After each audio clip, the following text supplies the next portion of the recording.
Welcome back to Prospect Channels TV. My people, we don't come back again with another Ogbonge update. Right now, we want to talk about trending things when they happen for Nigeria. Remember that Mazi Nnamdi Kanu will return to court on the 28th of this month. Yes, Mazi Nnamdi Kanu will come back to court on the 28th of this month. And the world is watching this case, this high-profile case. Meanwhile, Ejimakor have come out. Ejimakor is one of Mazi Nnamdi Kanu's lead counsel. He has come out to expose Nigerian government plan, and top secrets that Nigerians will need to know before this very date. You understand? They have come out to expose top secrets before this very date. My people, this will really shock you what is happening. I always tell us here that, you see this Nigerian government, they can do anything, you get.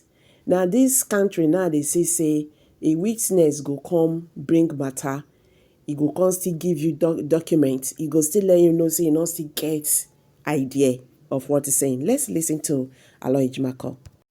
Alright guys, Ejimakor have come out to, shock the whole world concerning this Mazi Nnamdi Kanu kidnap in Kenya. Ejimakor have never exposed in details what you were about to hear his bomb. My people, I told you guys that this is not just about Mazi Nnamdi Kanu. It's modern. It's modern. The conspiracy, the everything. This will shock you. So let's get there. I'll be right back. Them who are seeing me for the first time, my name is Ejimakor. I'm the special counsel to the indigenous people of Biafra and Mazi Nnamdi Kanu. I'm proudly so. Okay, sir. Regarding the court case today of Mazi Nnamdi Kanu, we would like you to talk about it and anyway, tell us what you think about the hearing, both from the judge side to the counsel side. Okay. Well, I understand. It's a very important topic to talk about, but I'll digress a little. I beg your indulgence to talk about a developing story, something that happened yesterday. There was an affidavit filed by the Attorney General of Kenya on the 10th of February before the Kenyan High Court, before which Mazi Nnamdi Kanu had brought a legal action over this extraordinary rendition. So finally, we have the government of Kenya through an affidavit drawn up and filed by the Attorney General of Kenya, stating clearly, without any equivocation, that there was no record of departure of Mazi Nnamdi Kanu from Kenya from when he entered Kenya last on the 12th of May last year. So this is the clearest confirmation yet, beyond media razzmatazz. This is now inside the record of the court of Kenya, that the Kenyan government is on record with such significant denial. So you can say that Nigeria has finally been thrown under the bus by Kenya. This denial, whether true or not, makes the case of extraordinary rendition of Mazi Nnamdi Kanu much stronger than it was before. That's number one. Number two, it has created a panoply of possible criminal violations that will ensue on grounds of the anti-torture legislation of Nigeria and the United Nations Convention Against Torture, and of course laws of Kenya. So right now you're looking at a situation where criminal indictments may lie against those people that participated directly or indirectly in the abduction, unlawful imprisonment, disappearance, torture, and the ultimate rendition of Mazi Nnamdi Kanu to Nigeria. So while we were hitherto, while we were previously talking about extraordinary rendition as a barrier to his prosecution in the Abuja criminal matter that is pending, we're now talking about a situation where you have very serious crimes committed within the domestic laws of Kenya, domestic laws of Nigeria. Like I mentioned before, Nigeria has a law prohibiting torture, and within the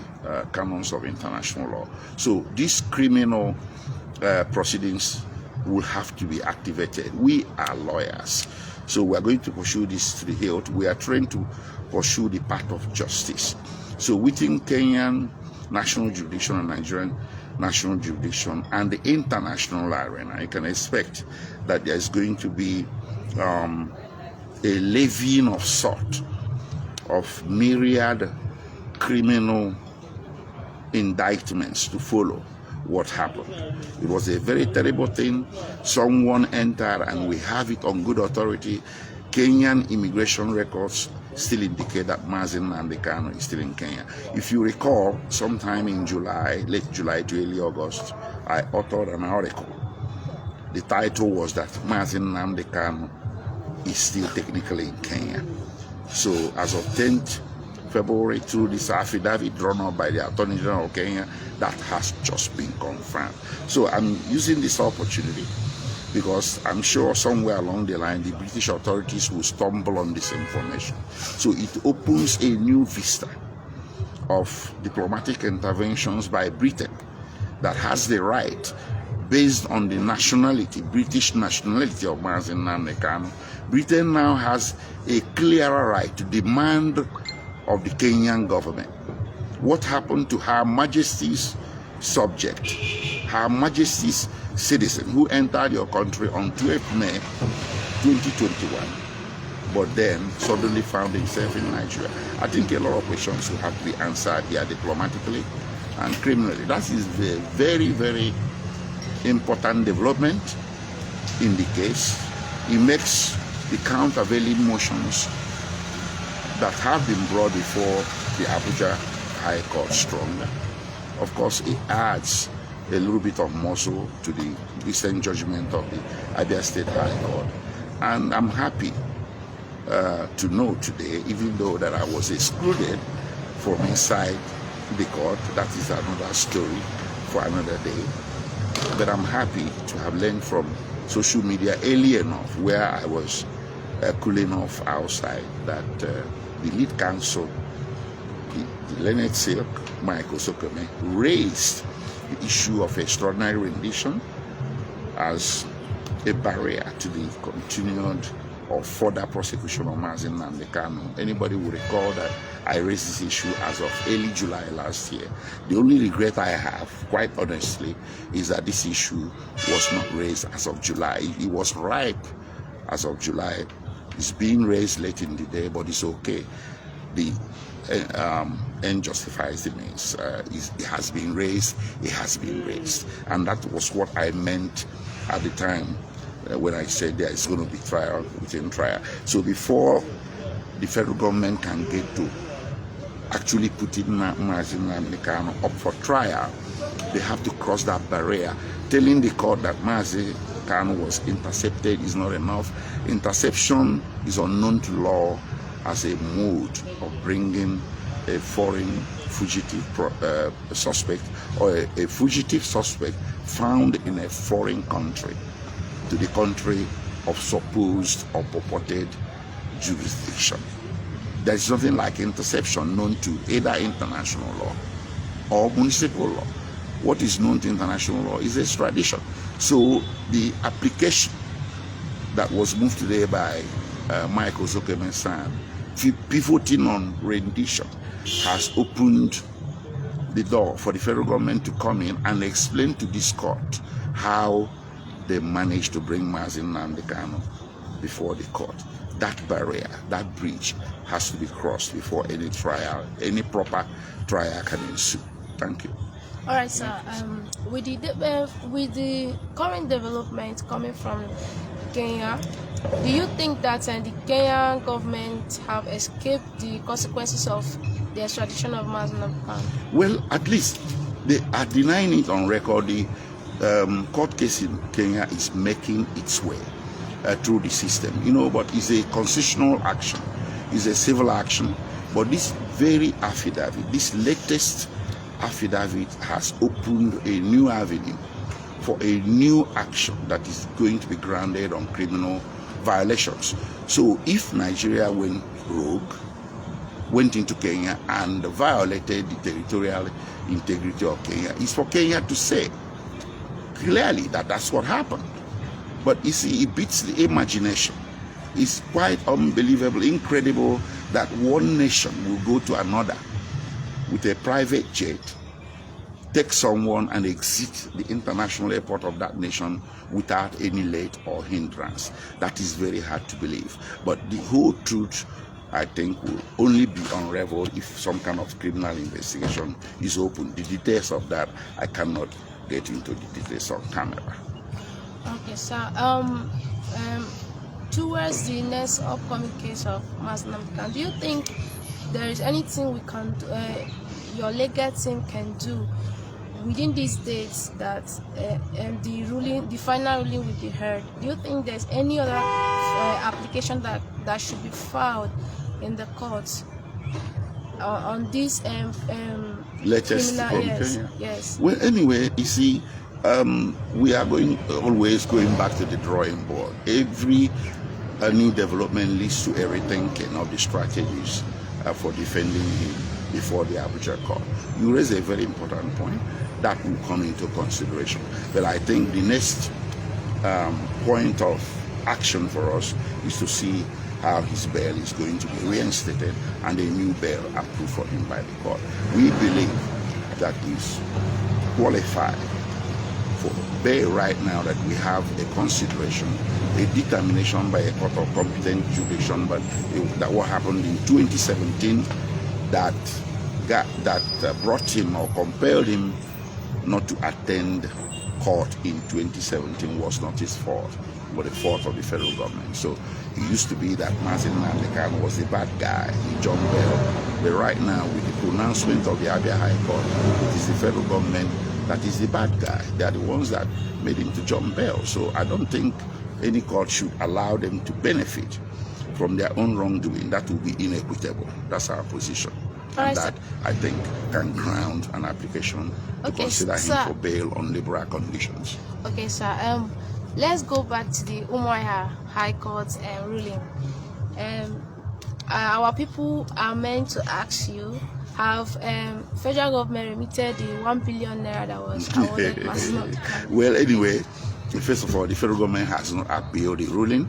A lot of people were wondering if I have received any notice of appeal. I'm seizing this opportunity to say that I haven't. I don't mind. The federal government has the right to appeal. I hope they won't, because it's a very good judgment. Well, we don't have the 1 billion yet. If we had the 1 billion, it's a very hefty sum of money. I think everybody will pretty much know about it without asking me about it. But that 1 billion is not really the issue.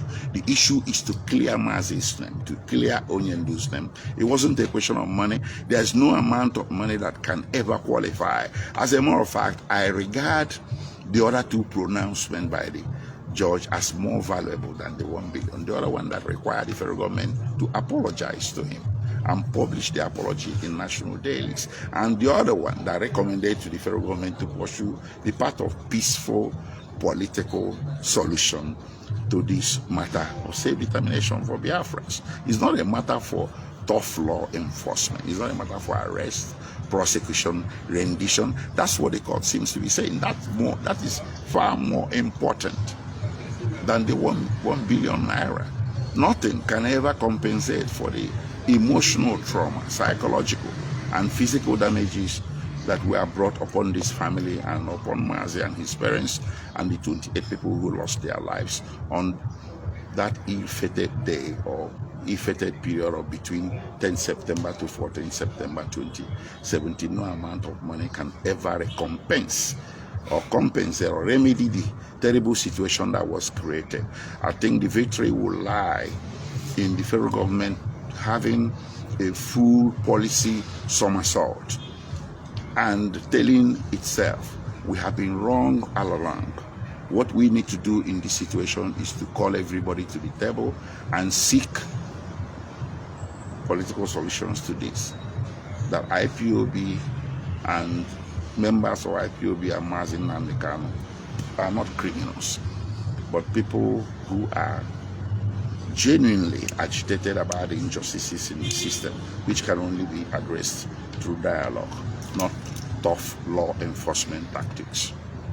Okay, So, knowing fully well that millions of Biafrans hope on IPOB legacy, which you are part of, what are the encouraging words you would tell them at this point in time? Oh, well, what I can tell you is this. Listen, I came into the picture in late 2017. I was called upon to represent IPOB and Kanu when he was missing after the September 17, 2017 attack. I had contact with his family members and they brought me into play. So I want people to understand that from that late 2017 to now, I have 2 victories under my belt. There was a victory I won at the continental level. I'm not going to the detail, you couldn't do the details of that victory because we are forbidden to do so through a certain article. That decision is a continental decision and it's not supposed to be discussed in detail. That's one victory. And there's a lot of assurance in that very decision that affects backwards, adversely, the declaration in Nigeria that IPOB is a terrorist group and the proscription and everything that has happened to members of IPOB and Kanu since August 2015 was condemned by that decision.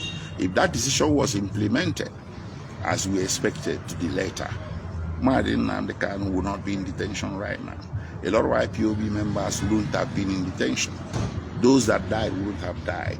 So I'm seizing this opportunity to call on the federal government. You are aware of the decision. A letter was written. The Attorney General is aware. The President is aware.